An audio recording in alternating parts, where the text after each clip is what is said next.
Boa noite, amados irmãos, a graça e a paz do Senhor Jesus. É uma alegria poder estar aqui de novo para expor a palavra de Deus, dando sequência ao nosso estudo no livro de Atos. E hoje nós vamos ler Atos capítulo 7, do verso 40 até o verso 43, que diz assim: dizendo a Arão: faze-nos deuses que vão adiante de nós, porque este Moisés, que nos tirou da terra do Egito, não sabemos o que lhe aconteceu. E naqueles dias eles fizeram um bezerro e ofereceram sacrifício ao ídolo e se regozijaram nas obras das suas mãos. Mas Deus se afastou e os abandonou, a que servissem ao exército do céu. Como está escrito no livro dos profetas: ó casa de Israel, me oferecestes animais mortos e sacrifícios durante 40 anos no deserto? De fato, tomastes o tabernáculo de Moloque, a estrela do vosso Deus Renfã, e figuras que vós fizestes para adorar, e eu vos removerei para a Babilônia. Até aqui. Senhor nosso Deus e nosso Pai amado, louvado e engrandecido seja o teu santo nome, de eternidade a eternidade, porque só tu és Deus e não há outro além de ti. Pedimos que o teu Espírito nos fale ao coração e à alma, e que o Senhor nos toque através desta palavra. Assim nós oramos, em nome de Jesus. Aleluias. Amém. Amados irmãos, todos nós sabemos que Estevão estava ali diante do Sinédrio por causa de uma falsa acusação de que ele havia falado mal contra a lei, contra o templo e contra Moisés. E sobre esses três pilares, Estevão monta a sua defesa, como nós vimos no domingo passado. Vimos também que nós estamos nos três últimos blocos da pregação de Estevão. O primeiro bloco foi aí do verso 37 até o verso 39. Hoje veremos do verso 40 até o verso 43, e o último bloco vai do verso 44 até o verso 56. E Estevão, ele está ali procurando mostrar que todos aqueles erros que haviam sido cometidos pelos antepassados daqueles homens do Sinédrio estavam agora sendo cometidos por eles. E o texto que nós lemos nos fala que a casa de Israel, devido à ausência de Moisés, que havia subido até o Monte Sinai para receber as leis de Deus, provocou neles uma ansiedade tão grande que eles disseram para Arão: faze-nos deuses que vão adiante de nós. E aí eles entram no pecado da idolatria. E Estevão, no seu sermão, mostra como aqueles antepassados dos membros do Sinédrio se comportaram de forma irreverente, e também mostra como Deus agiu para corrigir aquele problema. É claro que nós aqui enxergamos não somente a irreverência daquele povo no passado, mas também como Deus agiu e como Deus continua agindo hoje. Somente a bondade de Deus, ela preserva os filhos de Deus e até mesmo os seres humanos hoje na sua graça geral, para não destruir a todos. Mas a primeira irreverência que nós encontramos aqui à luz da palavra de Deus é a irreverência da idolatria. E a gente percebe que eles se curvam a um bezerro de ouro, e no decorrer da história eles se inclinam diante do Deus Renfã e também de Moloque, algo que nós podemos encontrar descrito no Velho Testamento. É uma espécie de rejeição, ou seja, no início eles rejeitaram a palavra de Deus, mas agora estavam rejeitando o próprio Deus. E nós encontramos que em Deuteronômio capítulo 6, verso 4, uma exortação, onde o Senhor diz: ouve Israel, o Senhor vosso Deus é o único Senhor. Ou seja, Israel sabia que o Deus que o havia tirado do Egito era um Deus único. Mas aí eles pecam. E é uma coisa interessante, porque às vezes a gente acha que eles agiram com entendimento. E não foi bem assim. Eles agiram com o coração, porque o problema da humanidade está no coração. Se estivesse na mente, nenhum intelectual iria crer no Senhor Jesus. E nós vemos no decorrer das histórias pessoas notáveis como Louis Pasteur, que creu no Senhor Jesus, ele que foi o inventor da primeira vacina antirrábica e também do método de pasteurização para que tanto o leite quanto o vinho não causasse doença. Ou seja, o problema não está na mente, no intelecto, mas sim no coração das pessoas. E a gente pode ver isso desde do primeiro momento na Bíblia. E para ser bem direto no assunto, o problema está aí nos 3 primeiros capítulos de Gênesis, quando Satanás vem tentar aquele casal, e ele vai e tenta Eva. Ele não tenta Eva no seu intelecto, mas no seu coração, na sua cobiça. Ele diz: foi assim que Deus disse, não comereis. Não vê que ele está querendo que vocês fiquem abaixo dele, e ele trabalha em cima do orgulho. E aí Eva olha para aquele fruto do qual Deus disse para não comer, viu que era agradável aos olhos e se inclinou para a vontade do seu coração. Ou seja, ele evocou o orgulho ali em Gênesis 3:6 do coração daquela mulher. E aí o que aconteceu é que todo aquele pecado entrou no mundo e veio não só sobre o primeiro casal, mas sobre todos os seus descendentes. Ou seja, eles foram seduzidos, eles foram controlados, a ação foi controlada pelo coração, pela emoção. Foi isso que seduziu aquele primeiro casal.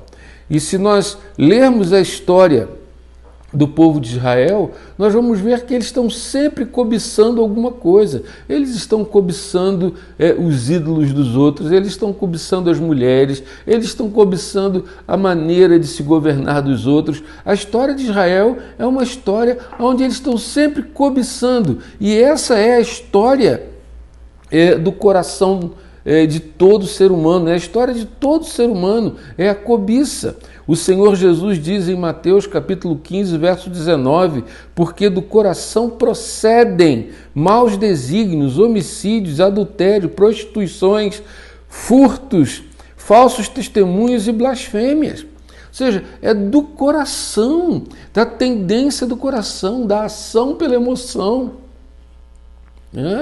E ele também diz lá em Mateus capítulo 15, verso 11, o que contamina o homem não é o que entra, mas sim o que sai da boca é o que contamina. Ou seja, é algo que vem de dentro.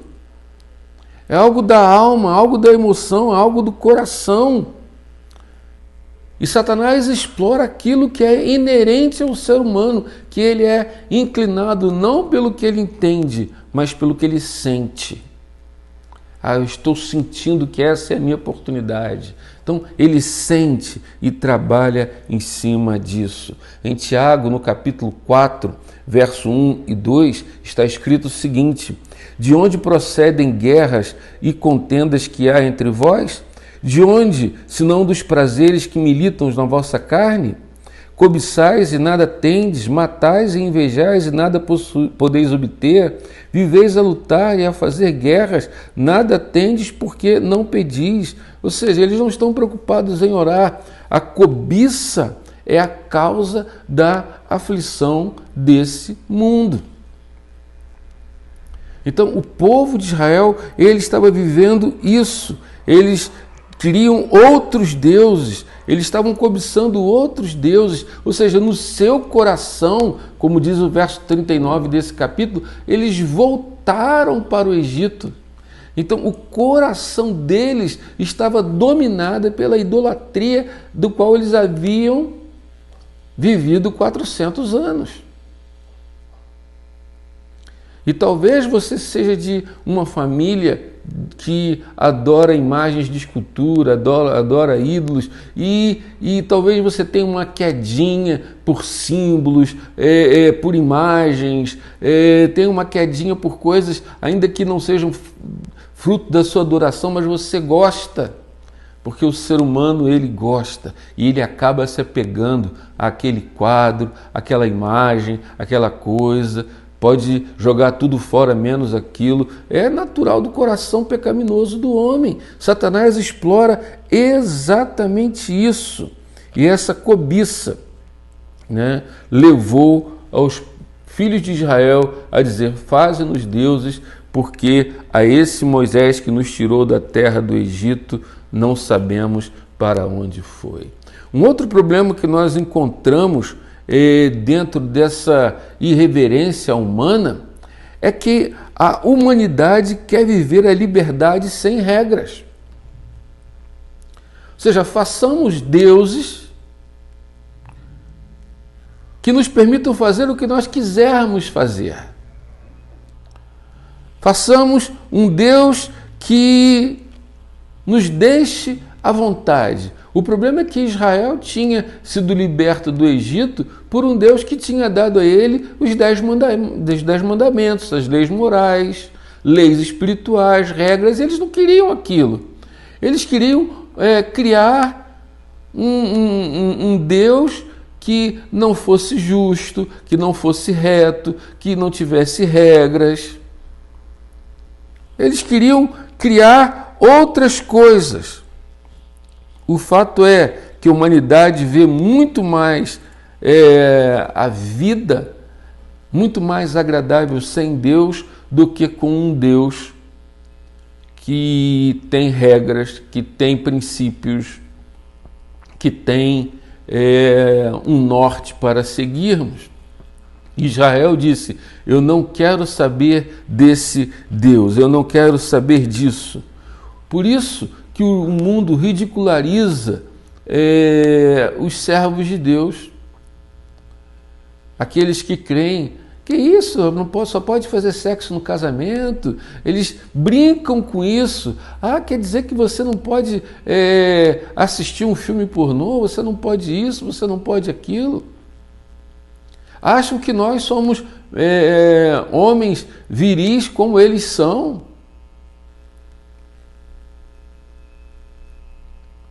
Tudo isso está ao nosso alcance, mas nós não queremos fazer porque nós servimos a Deus. Diferente dessa humanidade que se deixa guiar pelo seu coração por aquele que sente. Muitas das doenças que afligem o homem hoje é por causa da sua imoralidade, é por causa da sua vida desregrada. E a sociedade quer uma vida sem regras. E olha como o mundo está hoje por causa disso. Eles estavam aí manifestando essa ingratidão, rejeitando a Deus, e até mesmo Moisés, que abriu mão de uma série de coisas no Egito para ser aquele instrumento. Enquanto Moisés estava lá buscando de Deus a direção, estava ali aquele povo fazendo ou querendo ídolos segundo a sua própria vontade.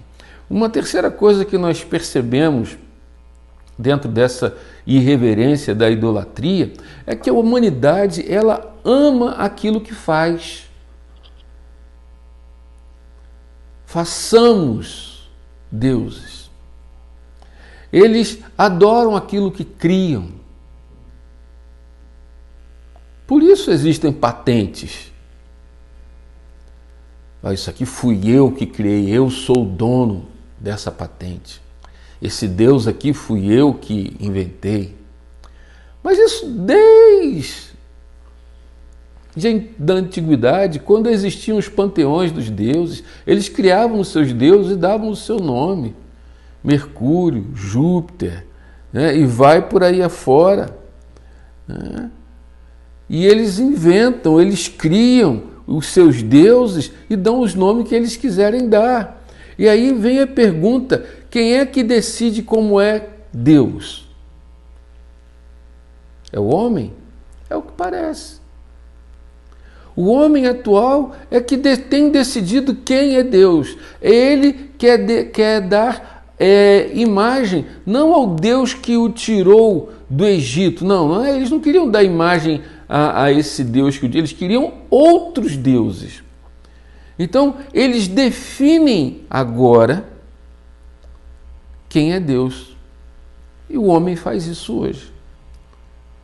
Há vários deuses no mundo hoje, inventados pelo homem, inventados pela criatura.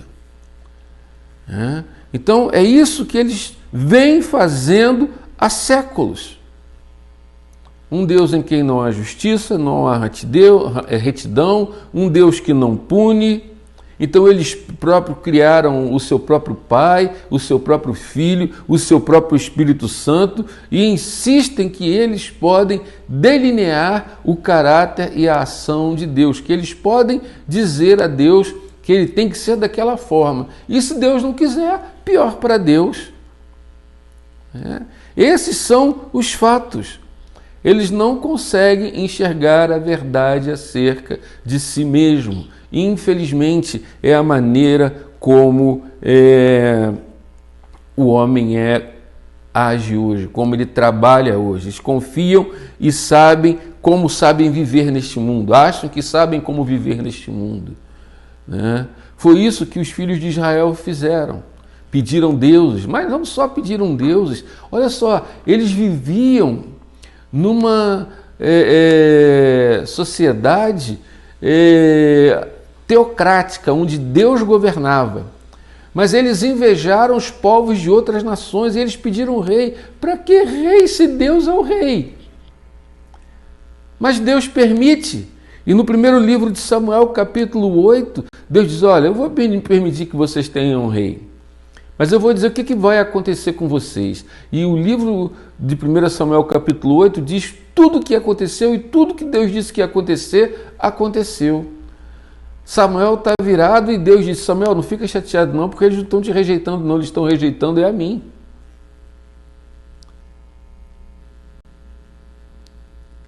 Estão sempre em busca de trocar Deus por algo melhor. Esse é o que está no coração deles. Estevão estava dizendo para o Sinédrio exatamente isso. Será que vocês não estão enxergando que estão cometendo o mesmo erro que os seus antepassados estão cometendo? Será que vocês não enxergam isso? E só para vocês terem uma ideia do que Israel fez e do que o homem na época do Novo Testamento e também na nossa época também faz, eu quero ler para vocês aqui em Romanos capítulo 1, verso 19 até o verso 23, que diz assim, porquanto o que de Deus se pode conhecer é manifesto entre eles, porque Deus lhes manifestou, porque os atributos invisíveis de Deus, assim como seu eterno poder, como também a sua própria divindade, claramente se reconhecem desde o princípio do mundo, sendo percebido por meio das coisas que foram criadas. Tais homens são por si, ou por isso, indesculpáveis, porquanto, tendo conhecimento de Deus, não glorificaram como Deus, nem lhe deram graças, antes se tornaram nulos em seus próprios raciocínios, obscurecendo-lhes o coração insensato, enculcando-se por sábios, tornaram-se loucos e mudaram a glória do Deus incorruptível em semelhança da imagem de homem corruptível, bem como de aves, quadrúpedes e répteis. É isso que o homem tem feito, foi isso que Israel fez, a construção de um bezerro de ouro, e se inclinou ali para adorá-lo.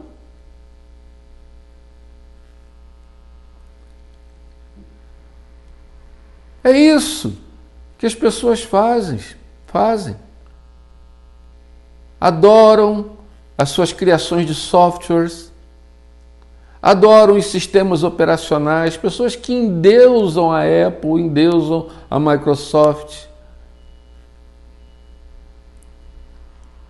Tem pessoas que não se satisfazem com um telefone mais simples, mas querem comprar o iPhone de última geração.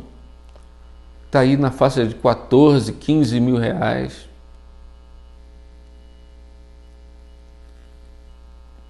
Isso é idolatria.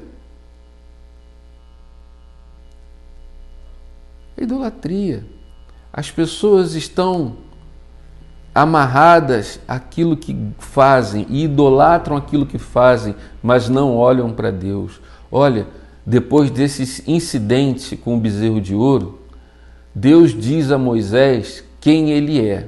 E eu quero ler para vocês aqui, em Êxodo capítulo 34, verso 5 e verso 7, que diz, verso 5 até o verso 7, que diz: o Senhor Deus desceu numa nuvem, ficou ali com Moisés e disse qual era o seu nome, isto é, o Senhor.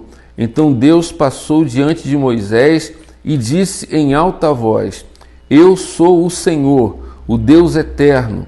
Eu tenho compaixão e misericórdia e não fico irado com facilidade. E a minha fidelidade e o meu amor são tão grandes que não podem ser medidos. Cumpro a minha promessa a milhares de gerações e perdoo o mal e o pecado. Porém, não deixo de castigar os seus filhos, até os netos, os bisnetos e os trinetos pelos pecados dos pais. Essa é a nova tradução na linguagem de hoje. E o apóstolo Paulo, ele vai nessa mesma linha, escrevendo a Timóteo, e ele diz: olha, o nosso Deus a quem servimos é o Deus único, é o Deus imortal e que habita em luz inacessível, o qual o homem jamais viu e é capaz de ver. A ele toda a honra e toda a glória e todo o poder. Amém. É assim que Deus é descrito. Ele é descrito.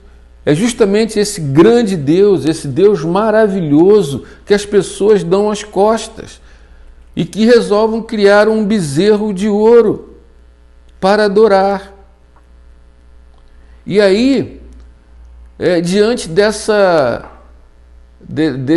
arrogância, dessa vileza, dessa maneira estúpida, irracional com que o homem se comporta diante de Deus, ele resolve agir.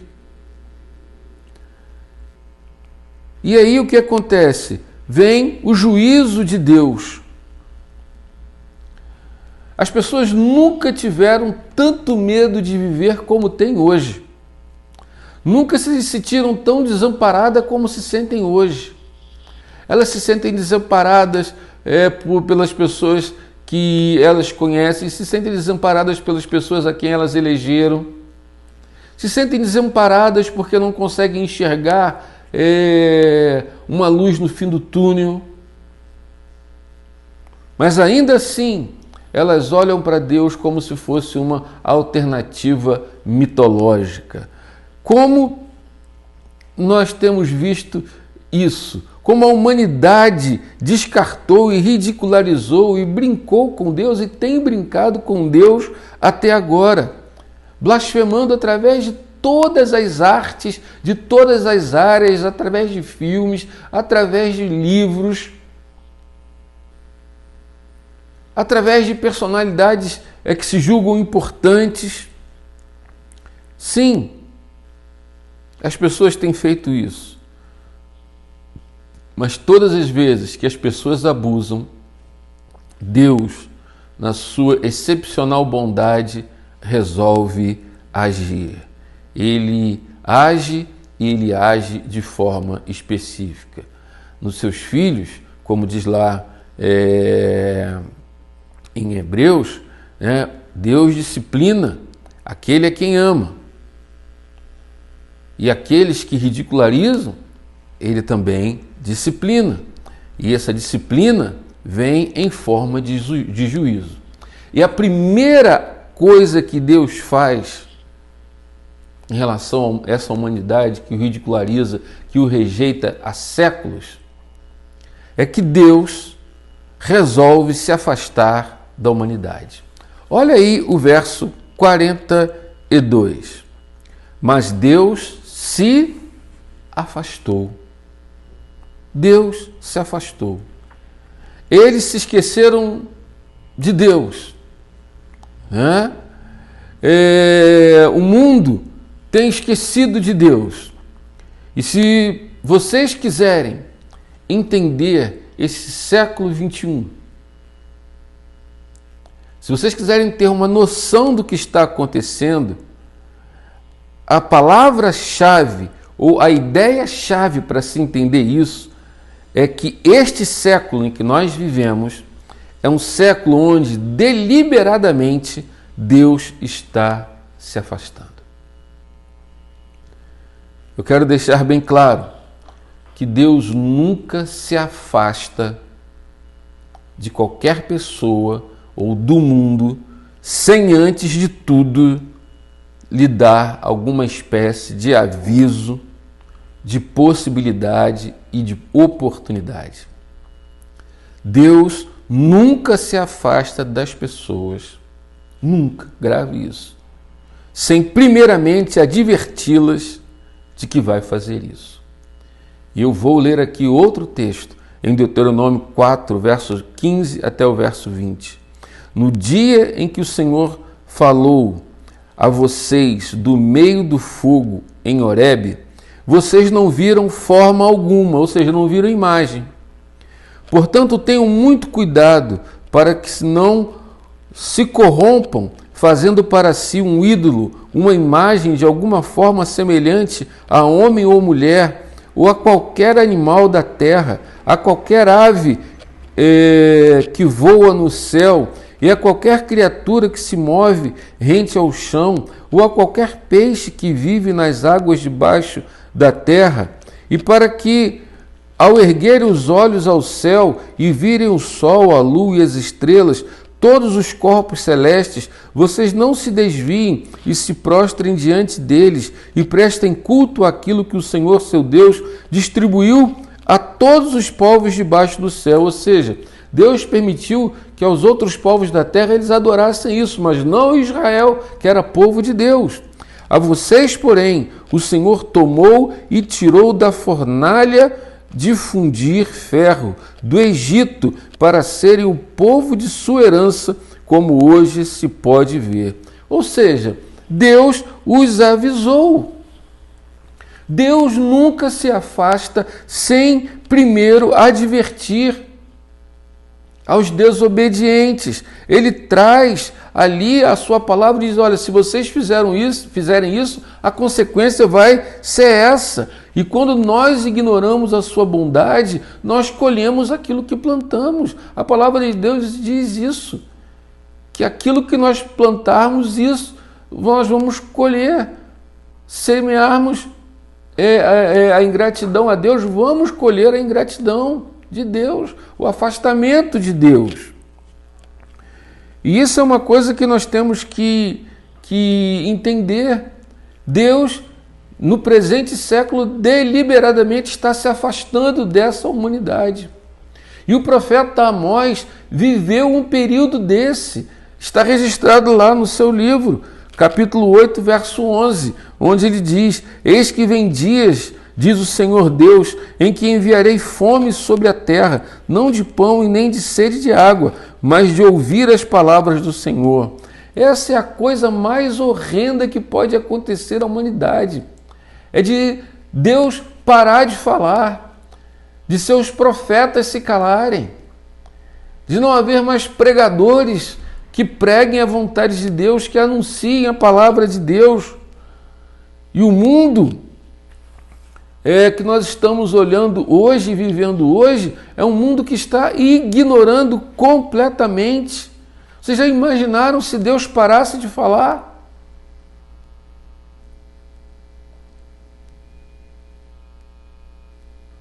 E nós temos esse período, nós temos 400 anos de silêncio profético entre Malaquias e Mateus. 400 anos Deus ficou sem falar. E isso faz parte do castigo dado excepcionalmente a essa arrogância do homem moderno e do homem antigo. A segunda coisa que Deus faz, depois que ele se afasta, é que ele toma a atitude de abandonar a humanidade. O Salmo 8, verso 1, e Amós, no capítulo 2, também nos diz isso, de que Deus iria se afastar da humanidade. E se nós olharmos aqui o verso, de novo, o verso 42, a parte B, vamos dar uma olhadinha lá, diz aqui, ó, e os abandonou a que servissem o exército do céu, como está escrito no livro dos profetas, como está escrito lá em Amós, no capítulo 5, verso 25 até o verso 21. Ele abandonou a humanidade. Se você reparar aí em Romanos, capítulo 1, versos 24, 26 e 28, diz que Deus os entregou. Fala 3 vezes. E a palavra aqui é abandonar, literalmente, 3 vezes que ele a abandonou. Agora, o que significa isso? Como eu disse, quando o homem caiu, ele trouxe o pecado sobre toda a raça humana. Mas Deus, ele não simplesmente disse assim, agora você pecou, então vou te largar. Não. Na sua graça geral, ou seja, na sua bondade para os não regenerados e para os regenerados, Deus usa a sua graça comum sobre eles. E aí, o que Deus faz? Deus impõe limites, Deus impõe restrições ao pecado, ele estabelece governos, ele estabelece leis, ele estabelece pessoas que vão trazer sobre a humanidade algum tipo de princípio regulador sobre o modo como as pessoas devem viver. São as leis morais, são as leis que todos os países têm. Por isso nós temos juízes, nós temos advogados, por isso nós temos exército, polícia militar, polícia civil, polícia municipal, pessoas que procuram manter de alguma forma a ordem. Mas quando esses seres humanos abusam disso, sabe o que acontece? Deus, ele simplesmente retira esses limites. Aquela pessoa que tinha, mesmo dentro da graça comum, que tinha uma vida moral equilibrada, ele deixa de ter. Deus simplesmente deixa que as pessoas façam o que quiserem fazer, dão carta branca a elas.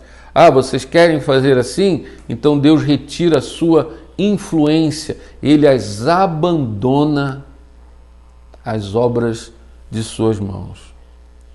As pessoas acusam Deus de todas as atrocidades, acusaram Deus de todas as tragédias no passado, e da Primeira e da Segunda Guerra Mundial, na Guerra do Vietnã, de todas as doenças, gripe espanhola, e agora dessa pandemia. E a resposta a essa acusação é que tudo isso nada é senão Deus permitindo que as pessoas façam as coisas do jeito delas. Normalmente Deus não permite isso. Normalmente ele não permite isso. Ele estabelece limites. Ou seja, há uma espécie de decência que ele produz nos não regenerados. Normalmente ele não permite isso. E por meio dessas leis ele governa. Mas quando o homem se torna como se tornou hoje, Deus elimina as restrições e simplesmente deixa que eles façam o que quiserem. E é isso o que está acontecendo hoje. Deus deliberadamente faz isso. Se afasta deles e os entrega, os abandona. Aí, agora vocês vão ver como que é o homem sem restrições. E o que nós temos visto aí?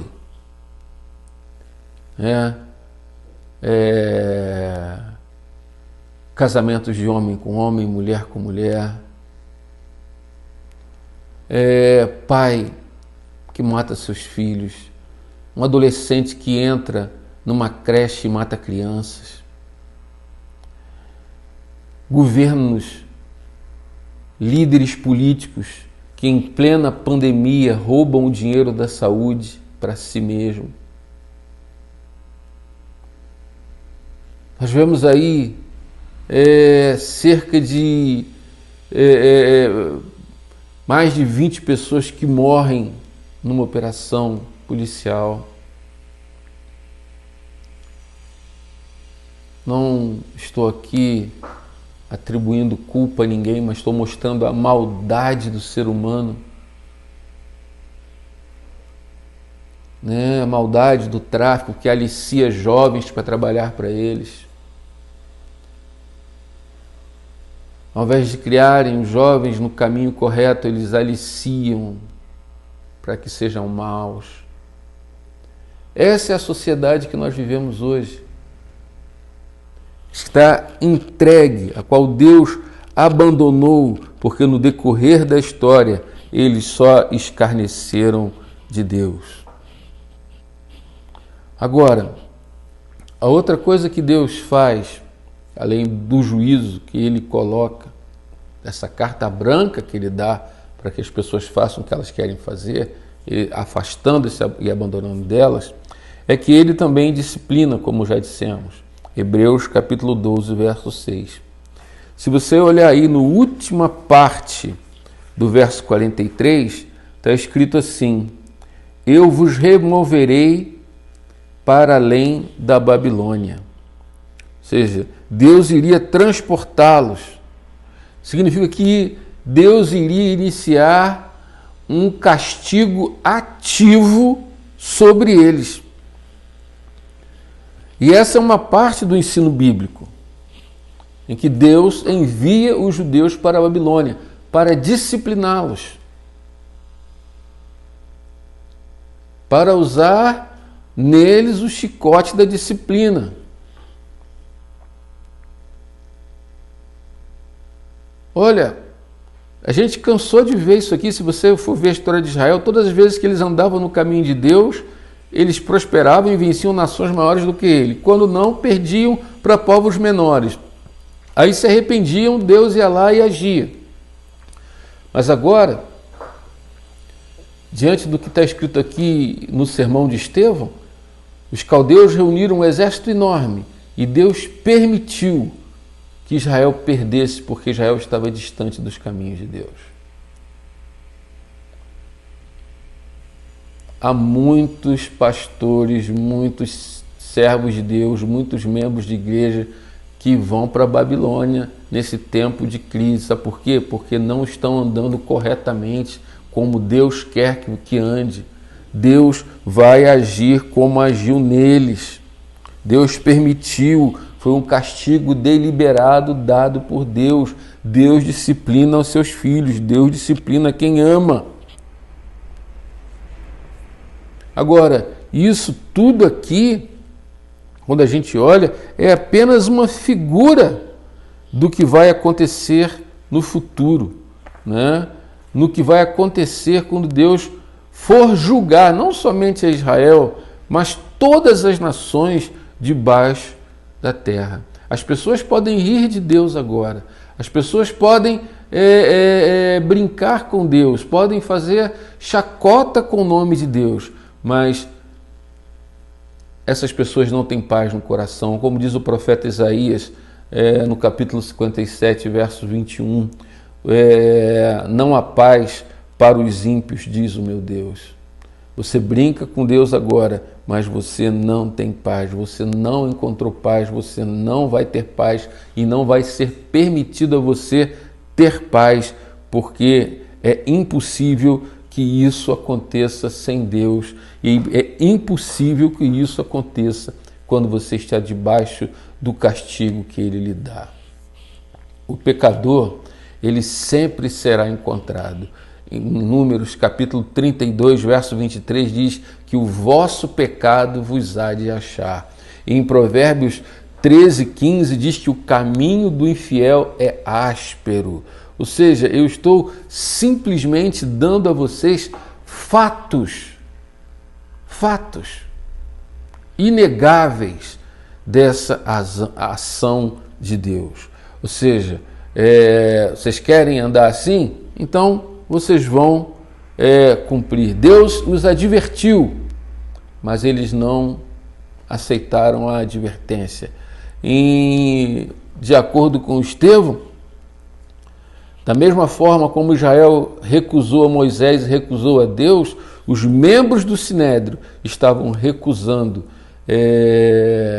o Filho de Deus, estavam recusando a palavra de Deus e estavam recusando os profetas que Deus estava mandando para exortá-los. E estava dizendo, olha, a mesma coisa vai acontecer com vocês, vocês estão se colocando em dificuldade. Agora, por quê? Qual é a razão de Deus agir assim? Por que Deus se conduz dessa maneira? Por que Deus se afastou dos filhos de Israel? Por que Deus desistiu deles? Por que Deus os abandonou? Na verdade, eles quebraram a aliança.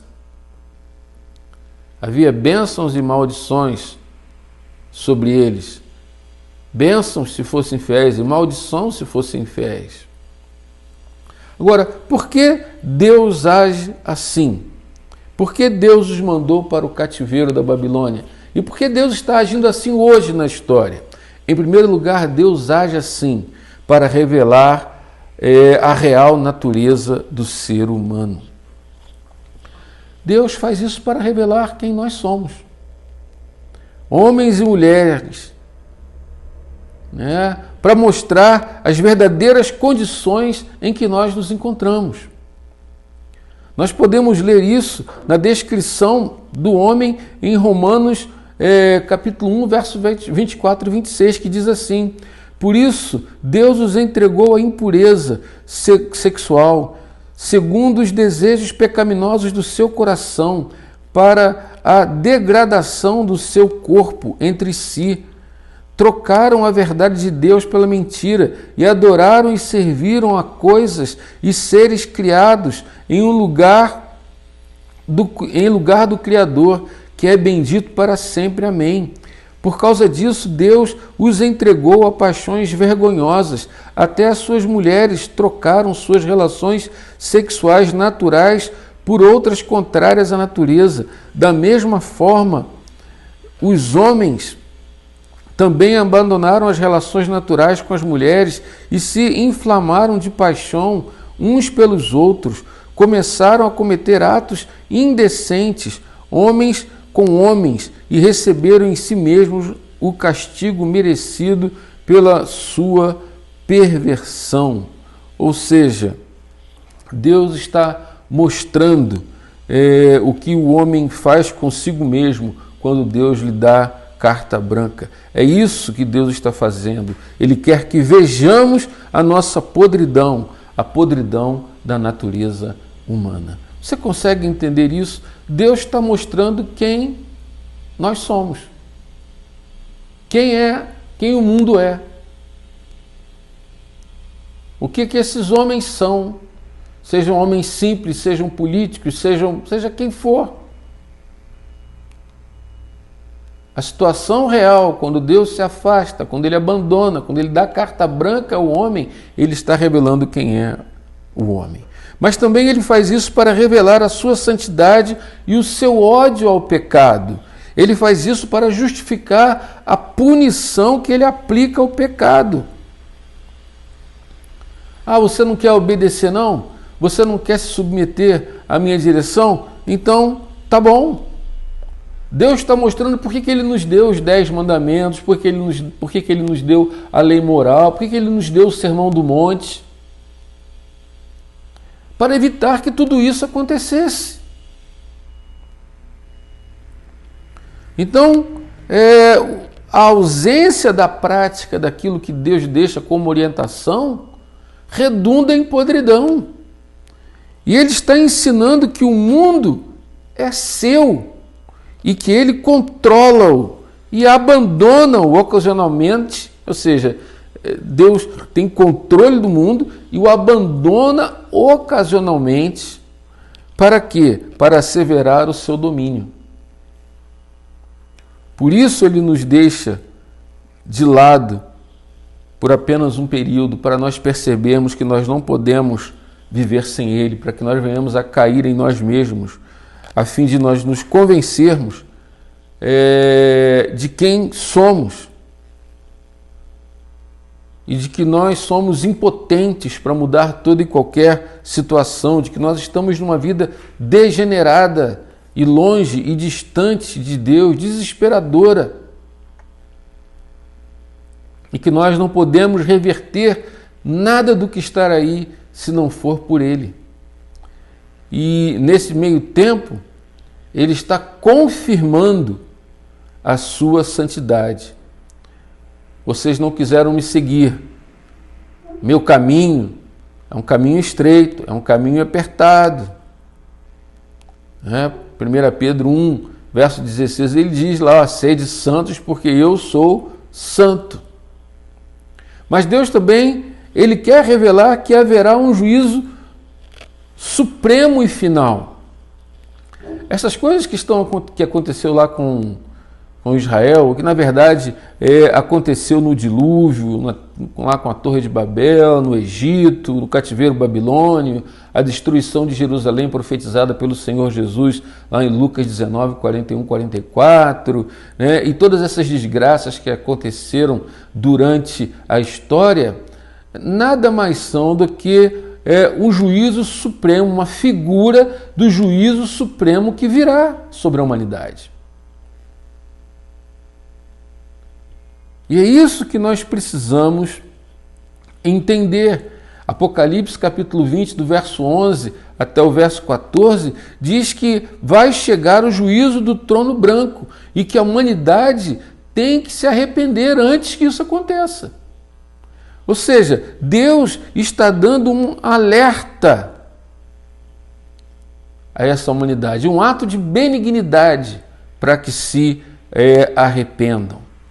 Agora, Deus mostra que isso é uma figura do que há de vir, ele alerta a humanidade, mas além de alertar a humanidade, ele também revela a sua oferta de salvação. Por que Deus permite essas coisas? Não só para alertar a humanidade, mas para mostrar que Deus tem um plano, tem um projeto de salvação, que ele já trouxe, já está em pauta, já está correndo, que é a salvação pela fé em Cristo Jesus, através do seu Filho. No início desse mês nós celebramos a Santa Ceia e celebramos com o pão e com o vinho. E para que isso aponta? Aponta para a crucificação, aponta para a morte e para a ressurreição de Cristo, para a promessa de Deus, de que nós precisamos crer nesta oferta de salvação pela fé em Jesus Cristo. Ou seja, isso é o Calvário. E eu quero dizer uma coisa para vocês aqui, que o Calvário, sabe o que aconteceu ali? Não foi uma ação do homem, os romanos, não foi uma ação dos homens, foi uma ação de Deus, foi Deus agindo. E é isso que Pedro diz no seu sermão, aí em Atos capítulo 2, verso 23, quando ele diz: a este que vos foi entregue, no caso Jesus, que foi deixado de lado, abandonado pelo determinado conselho e presciência de Deus, ou seja, Deus, esse Deus santo, planejou a morte na cruz antes da fundação do mundo. Era o Deus santo agindo na cruz. Observem que esta bendita pessoa que ele leva para a cruz é o seu bem-amado Filho Jesus Cristo, que ele entregou por nós. Observem a agonia do Senhor Jesus. E o que aconteceu? Aconteceu que Deus se afastou dele, de Jesus, na hora daquela cruz.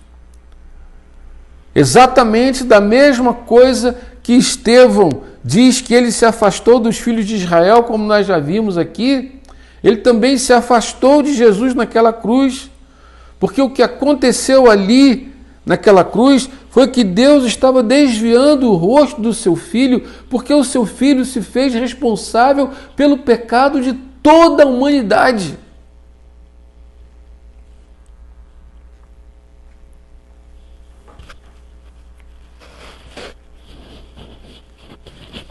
Não somente isso, Deus o abandonou.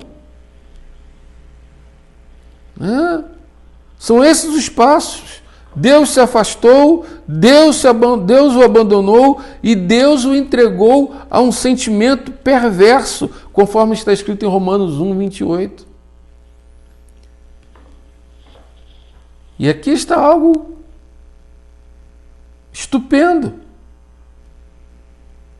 extraordinário do amor de Deus, porque lá em Romanos capítulo 8, verso 32 diz assim: aquele que não poupou o seu próprio filho, antes por todos nós o entregou, não nos dará com ele graciosamente todas as coisas? A mesma palavra entregou aqui é a mesma palavra usada por Estevão no capítulo 7. Deus entregou o seu próprio filho, o abandonou. Para quê? Para que nós tivéssemos a oportunidade de receber o plano de salvação pela fé em Jesus Cristo. Deus não poupou Jesus de nada, de nada. Ele não poupou o seu filho de nada. Percebe? Deus é que estava agindo, era Deus que estava dizendo, era Deus que havia se afastado.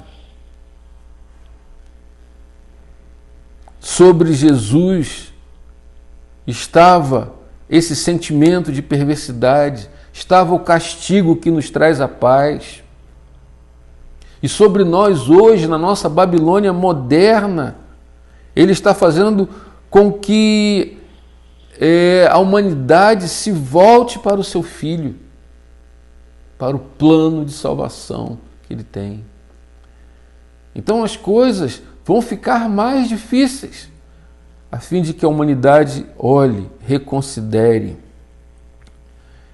Deus o fez pecado por todos nós e depois não pôde mais olhar para Ele. O abandonou, não lhe poupou de nada, o deixou entregue a si mesmo, e assim foi que o Filho bradou na sua agonia. O que foi que Jesus diz? Deus meu, por que me desamparastes? Ou em algumas versões, por que me abandonastes? Ou seja, por que me abandonou o Senhor? Por que eu não consigo te ver nessa hora? Por que o Senhor se afastou? Deus o castigou por causa dos nossos pecados. Para que você, jovem, para que você, criança, para que você, adolescente, para que você, adulto, para que você, homem, idoso, para que você esteja aí tendo a oportunidade de receber a Jesus Cristo como seu único e suficiente Salvador. Em Isaías 45, 22, ele diz: olhai para mim e sede salvos. Ou seja, Deus colocou tudo na conta do seu Filho para que nós tivéssemos vida e a tivéssemos em abundância. Ele está permitindo tudo isso com o fim de que a humanidade veja quem é e veja o plano que Ele preparou de salvação. E concluindo, aí está, me parece, o que Estevão estava querendo mostrar para aqueles homens cultos do Sinédrio. Eles estavam cegos para para esse plano de salvação. Eles estavam cegos para Jesus Cristo. Eles estavam cegos para o que Deus estava fazendo e o levaram à morte. Eu quero dizer para você que pode estar cego para a mensagem do Evangelho, que você pode estar cometendo atos e fazendo coisas que desagradam a Deus, mas Deus, na sua misericórdia, está agindo para abrir os seus olhos. Será que você não consegue enxergar Deus nessa pandemia? Será que você não consegue enxergar Deus nessas violências todas, nessas tragédias naturais, nessas guerras cibernéticas, em outros horrores que são noticiados dia após dia nos telejornais ou até mesmo nas mídias sociais? Ele não só está chamando a atenção da humanidade, mas está chamando você ao arrependimento. Está chamando você a crer em Jesus Cristo. Porque, por enquanto, a graça ainda está à sua disposição. Mas vai chegar um momento, como está lá em Zacarias 11, verso 10, em que a vara da graça será quebrada e aí não haverá mais chance. O povo de Israel, como está em Deuteronômio 31, 14 a 23, anulou a aliança que tinha com Deus.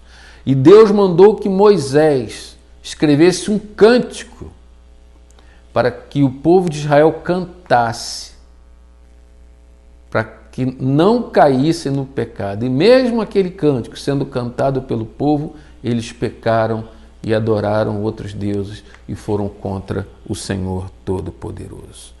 Mas Deus se voltou contra a nação de Israel, mas foi fiel à igreja do Velho Testamento, essa igreja que percorre até os dias de hoje, junto com a igreja do Novo Testamento, entre povos e nações e línguas que são chamados em nome de Jesus Cristo e fiéis à aliança. A esses, Deus mantém a nova aliança feita no sangue do Cordeiro do Senhor Jesus. Olha, não é tarde ainda há tempo para que você se arrependa. Faça isso em nome de Jesus. Vamos orar. Senhor, eu peço que essa palavra seja usada por Ti para abrir os olhos daqueles que estão cegos e para alertar aqueles que estão no Teu caminho, mas que estão vacilantes. Que essa palavra sirva como um instrumento para nos fazer voltar aos trilhos da Tua palavra. Em nome de Jesus, aleluias, amém. E que a graça do Senhor Jesus, o amor de Deus, nosso Pai, e o consolo do Espírito Santo seja sobre vós, povo de Deus em Shalom, e sobre todos os povos, todos os servos de Deus espalhados por toda a face da terra, não somente hoje, mas para todo sempre. Maranata, ora vem, Senhor Jesus.